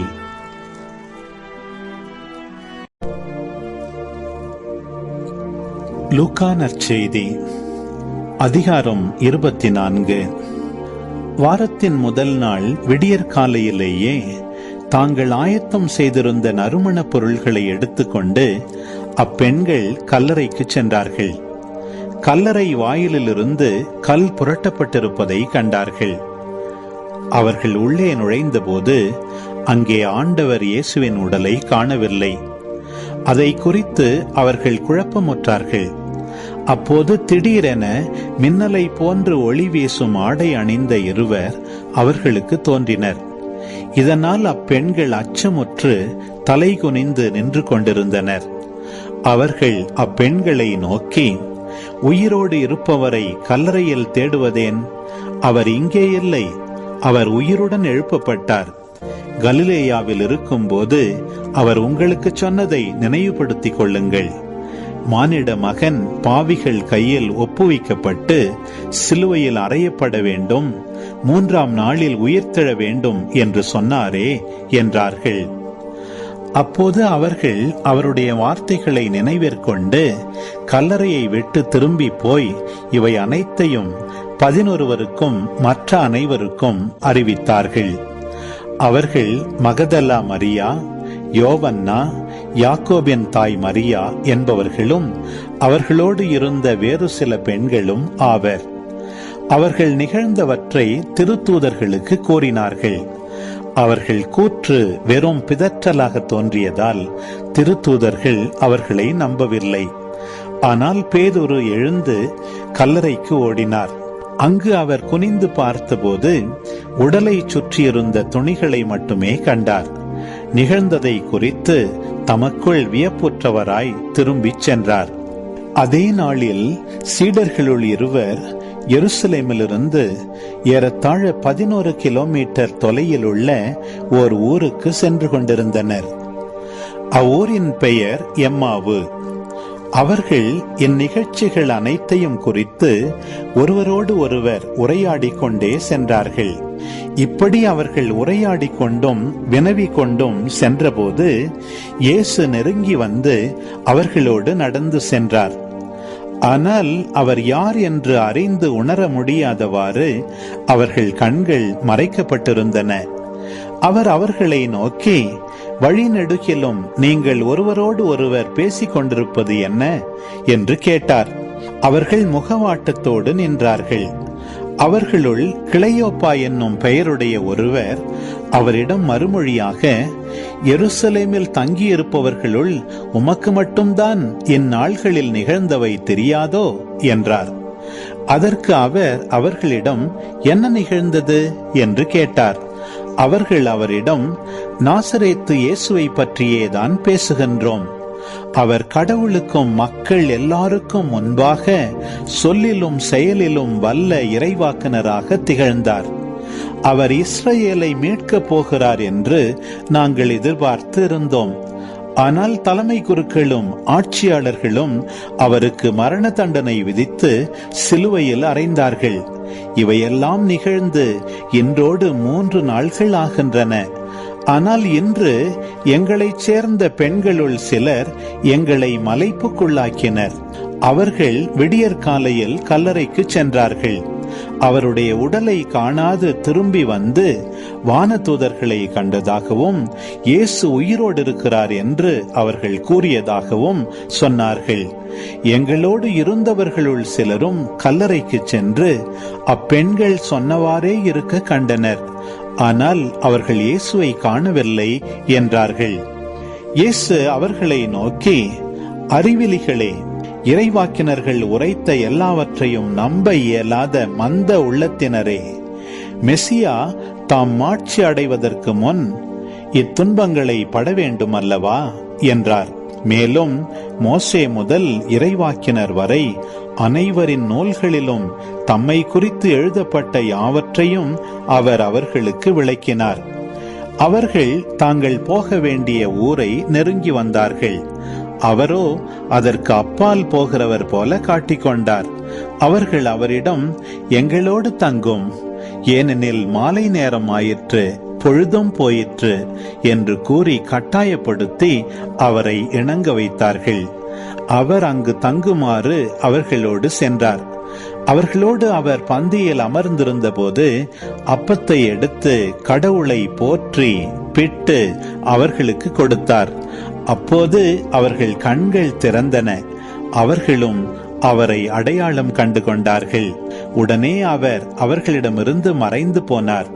அப்போது அவர்கள் ஒருவரையொருவர் நோக்கி, வழியிலே அவர் நம்மோடு பேசி மறைநூலை விளக்கும் போது நம் உள்ளம் பற்றி எறியவில்லையா என்று பேசிக்கொண்டார்கள். அந்நேரமே அவர்கள் புறப்பட்டு எருசலேமுக்கு திரும்பி போனார்கள். அங்கே 11 அவர்களோடு இருந்தவர்களும் குழுமி இருக்க கண்டார்கள். அங்கிருந்தவர்கள், ஆண்டவர் உண்மையாகவே உயிருடன் எழுப்பப்பட்டார், அவர் சீமோனுக்கு தோற்றம் அளித்துள்ளார் என்று சொன்னார்கள். அவர்கள் வழியில் நிகழ்ந்தவற்றையும் அவர் அப்பத்தை பிட்டு கொடுக்கும் போது அவரை கண்டுணர்ந்து கொண்டதையும் அங்கிருந்தவர்களுக்கு எடுத்துரைத்தார்கள். சீடர்கள் இவ்வாறு பேசிக் கொண்டிருந்த போது இயேசு அவர்கள் நடுவில் நின்று, உங்களுக்கு அமைதி உரித்தாகுக என்று அவர்களை வாழ்த்தினார். அவர்கள் திகிலுற்று அச்சம் நிறைந்தவர்களாய் ஓர் ஆவியை காண்பதாய் நினைத்தார்கள். அதற்கு அவர், நீங்கள் ஏன் கலங்குகிறீர்கள்? ஏன் இவ்வாறு உங்கள் உள்ளத்தில் ஐயம் கொள்ளுகிறீர்கள்? என் கைகளையும் என் கால்களையும் பாருங்கள், நானேதான், என்னை தொட்டு பாருங்கள், எனக்கு எலும்பும் சதையும் இருப்பதை காண்கிறீர்களே, இவை ஆவிக்கு கிடையாதே என்று அவர்களிடம் கூறினார். இப்படி சொல்லி தம் கைகளையும் கால்களையும் அவர்களுக்கு காண்பித்தார். அவர்களோ மகிழ்ச்சி மேலிட்டு நம்ப முடியாதவர்களாய் வியப்புக்குள்ளாகி இருந்தார்கள். அப்போது அவர் அவர்களிடம், உண்பதற்கு இங்கே உங்களிடம் ஏதேனும் உண்டா என்று கேட்டார். அவர்கள் வேக வைத்த மீன் துண்டு ஒன்றை அவரிடம் கொடுத்தார்கள்.